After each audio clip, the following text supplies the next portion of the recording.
doing? Today we are back with another case law. एक नए case law के बारे में बात करेंगे जो कि बहुत ही इंपॉर्टेंट टॉपिक है और बहुत बार एग्जाम्स में पूछा जाता है, जिस केस का नाम है Indira Nehru Gandhi versus Raj Narayan. Election dispute involving prime minister and purpose of 39th amendment of the constitution. यानी कि election dispute involving prime minister से रिलेटेड जो इलेक्शन का डिस्प्यूट था और 39th अमेंडमेंट और जो है हमारा संविधान का, उससे इसका रिलेशन, ये केस उसके बारे में बात करता है. ठीक है, तो चलिए आज इसके बारे में हम पढ़ते हैं कि क्या चीज़ है ये. सबसे पहले तो इसका साइटेशन AIR 1975 SC 2299 1975 का ये केस है. आगे बढ़े तो डेट ऑफ डिसीजन इसकी जो है वो 7th नवंबर 1975. 7 नवंबर 1975 इसकी डेट ऑफ जजमेंट है. इसमें जजेस जो थे उस टाइम चीफ जस्टिस रहे हैं AN रे, जो भी चीफ जस्टिस थे, HR Khanna, KK Mathews, MH Beg, YV Chandrachud, जिनका नाम आपने बहुत सुना होगा, जो सबसे लंबे समय तक हमारे जो है चीफ जस्टिस रहे. तो अब बात करते हैं तथ्य की, मामले के तथ्य की यानी फैक्ट्स की. An appeal was filed by the appellant against the decision of the Allahabad high court invalidating Mrs. Gandhi's election on the ground of corrupt practices. यानी कि इलाहाबाद उच्च न्यायालय के फैसले के खिलाफ अपील करता, इलाहाबाद हाई कोर्ट का ऑलरेडी फैसला आ चुका है, उसके खिलाफ एक अपील पेश की गई है. अपीलकर्ता द्वारा अपील दायर की गई थी कि वह भ्रष्ट आचरण के आधार पर, करप्शन के आधार पर श्रीमती गांधी के चुनाव को अमान्य कर देने की एक अपील थी. चुनाव को रद्द कर देने की, अमान्य कर देने की, because of the practice of corruption. सीधी और सिंपल बात. In the meanwhile the parliament enacted 39th amendment to overcome the effect of the high court's judgment by withdrawing the jurisdiction of all the courts over the election disputes involving the prime minister.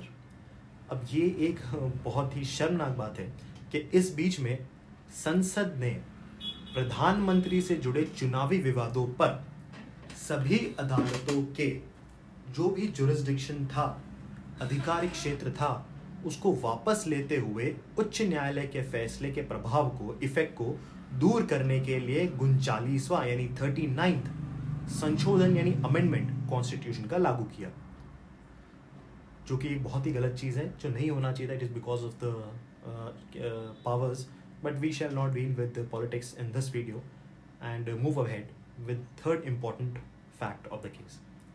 Amendment was made to validate with retrospective effect. अपनी सत्ता को बचाने के लिए retrospectively लागू कर दिया गया ये अमेंडमेंट, ताकि मैडम बच पाए. The election of the then prime minister which was set aside by the Allahabad high court, यानी तत्कालीन प्रधानमंत्री के चुनाव को पूर्वव्यापी प्रभाव से यानी रेट्रोस्पेक्टिव इफेक्ट से मान्य करने के लिए संशोधन किया गया था, अमेंडमेंट किया गया था, जिसे इलाहाबाद हाई कोर्ट यानी उच्च न्यायालय द्वारा अलग रखा गया था. तो अब यहाँ पे ये जो इम्पोर्टेंट बात है यहाँ पे कि ये अपने आप को बचाने के लिए आपने कॉन्स्टिट्यूशन में रेट्रोस्पेक्टिवली अमेंड कर दिया, जो कि एक गलत चीज़ है. तो यहाँ पे इशू क्या बना? पहला इशू कि इसमें शामिल सवाल 1975 के संविधान के 39वें संशोधन अधिनियम के खंड 4 की वैधता का था, यानी legality of clause 4. The question involved was the validity of clause 4 of the constitutions 39th amendment act of 1975. The constitution was that the clause in question wiped out not merely the High Court's judgment but even the election and the law relating thereto. यानी कि वो जो आप clause 4 में देखेंगे उसको असंवैधानिक करार देना था. The constitution was that कि क्लॉज इन क्वेश्चन, जो भी मैं क्लॉज 4 की बात कर रहा हूँ, उसमें क्या था कि it wiped out not merely the High Court's judgment, सिर्फ उस हाई कोर्ट के जजमेंट को प्रभावी नहीं बनाया, but even the election and the law relating there to, election के और जो दूसरे लॉज हैं उसको भी तुरंत प्रभाव से, तत्कालीन प्रभाव से रेट्रोस्पेक्टिवली उसको अवैध माना गया. तो विवाद ये था कि विचाराधीन खंड में न केवल उच्च न्यायालय के निर्माण बल्कि चुनाव और कानून से संबंधित कानूनों को मिटा दिया था, खत्म कर दिया था. अब ये तो हो गए कि कंटेंशंस क्या थे, इश्यूज क्या थे. तो अब बात करते हैं जजमेंट की। जजमेंट में क्या हुआ? The court struck down the clause, जो कि होना ही था, on the ground that it violated the free and fair elections which was an essential feature forming part of the basic structure of the constitution. Constitution का कुछ basic structure होता है, मौलिक अधिकार होते हैं, फंडामेंटल राइट्स होते हैं जिनको अमेंड नहीं किया जा सकता, subject to various provisions that we shall not with deal now. अभी हम उसके बारे में बात नहीं करेंगे, बट समझने के लिए ये बात कह दी, जो कोर्ट था उसने ये बोला कि the court struck down the clause on the ground that it violated free and fair elections which was an essential feature of forming part of the basic structure. Free और फेयर इलेक्शंस ये बहुत ही ज़रूरी है, संविधान का एक भाग है। आपका जो ये क्लॉज 4 है वो इसको वायलेट करता है।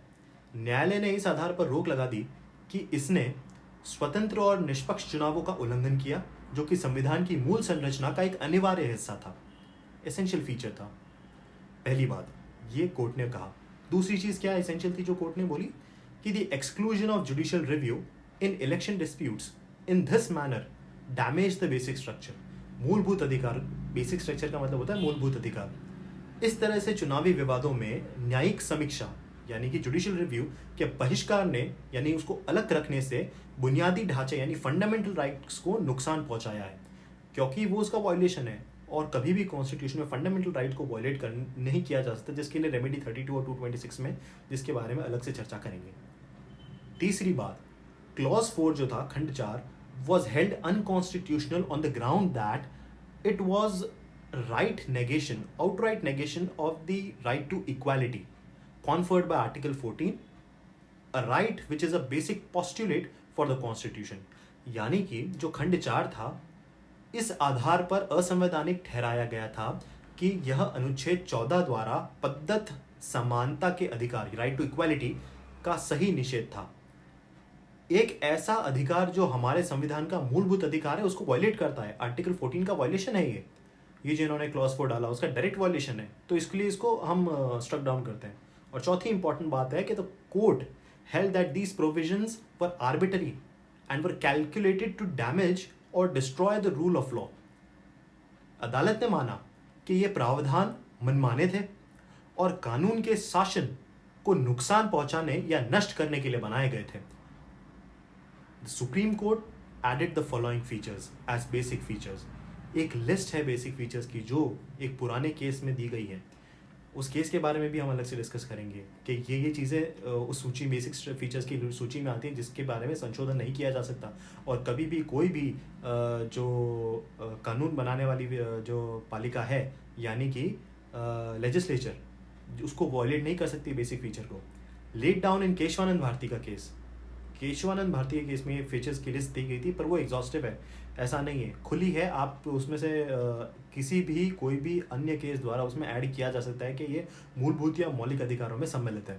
सर्वोच्च न्यायालय ने केशवानंद के मामले में बनाई गई बुनियादी सुविधाओं की सूची लिस्ट में निम्नलिखित विशेषताओं को, जो मैं अभी बताऊंगा, बुनियादी सुविधाओं के रूप में जोड़ लिया। क्या क्या बातें जोड़ दी इस पर्टिकुलर केस के बाद? पहला, रूल ऑफ लॉ, ये भी आता है किसके अंदर? आपके फंडामेंटल राइट के अंदर, जिसको वॉयलेट नहीं किया जा सकता, मूलभूत अधिकार। दूसरा, जुडिशियल रिव्यू। तीसरा, democracy which implies free and fair election, मतलब फ्री और फेयर इलेक्शन भी जो है वो मूलभूत अधिकार में शामिल है। और चौथी इंपॉर्टेंट बात, अगर सुप्रीम कोर्ट नहीं होती तो ये सब नहीं होता, jurisdiction of the supreme court under article 32, इस बात को भी बताएं। हिंदी में एक बार फिर समझा देता हूँ। कानून का नियम, न्यायिक समीक्षा, लोकतंत्र जिसका तात्पर्य स्वतंत्र और निष्पक्ष चुनाव से है, अनुच्छेद 32 के तहत सर्वोच्च न्यायालय का क्षेत्राधिकार। The court observe that the jurisdiction of the supreme court to try a case on merits can't be taken away without inquiry to the basic postulated rule of law and of justice within a politically democratic constitution structure. यानी कि आप rule of law को इस politically democratic जो structure है संविधान का, उससे वापस नहीं ले सकते। रूल ऑफ लॉ आप किसी भी तरीके से संविधान में संशोधन कर उस बेसिक फीचर को, आर्टिकल 14 को वॉयलेट नहीं कर सकते। तो ये तो बातें थी। अब क्या हेल्ड किया, इसका निष्कर्ष क्या निकला इस केस का, इसको समझ लीजिए एक बहुत छोटे से स्टेटमेंट में। यहाँ हेल्ड किया गया कि क्लॉज 4 खंड 4 जो है कॉन्स्टिट्यूशन का 39 39वें अमेंडमेंट 1975 1975 का इज अनकॉन्स्टिट्यूशनल और वॉइड डिक्लेयर कर दिया गया by exclusion of judicial review, कि इसमें जुडिशियल रिव्यू सम्मिलित नहीं है इसलिए इसको किया। In election disputes it damage the basic structure of the constitution. संविधान 39वें संशोधन अधिनियम 1975 का खंड 4 असंवैधानिक और शून्य है क्योंकि चुनाव विवादों में न्यायिक समीक्षा को शामिल करने से नहीं करने से इस पर प्रभाव पड़ा है। इसने संविधान के मूल ढांचे को नुकसान पहुंचा है, फंडामेंटल राइट को, फंडामेंटल स्ट्रक्चर को वायलेट किया है। तो ये सारी बातें इसमें थी, तो बहुत ही ये इम्पोर्टेंट केस बना और मैं आशा करता हूँ कि मैं बड़ी कोशिश की है इसको आपको समझाने में and hope you like the video. और मैं हमेशा ही लास्ट में बात कहता हूँ कि इफ़ यू डू सो, अगर आपको पसंद आया हो तो प्लीज़ ये इस चैनल सब्सक्राइब करें और आशा है कि मैं हमेशा आशा करता हूँ कि आपको लोगों को वीडियो पसंद आए और पसंद आता है तो प्लीज़ लाइक शेयर और सब्सक्राइब करें और thank you so much. Take good care of yourself. Thank you so much.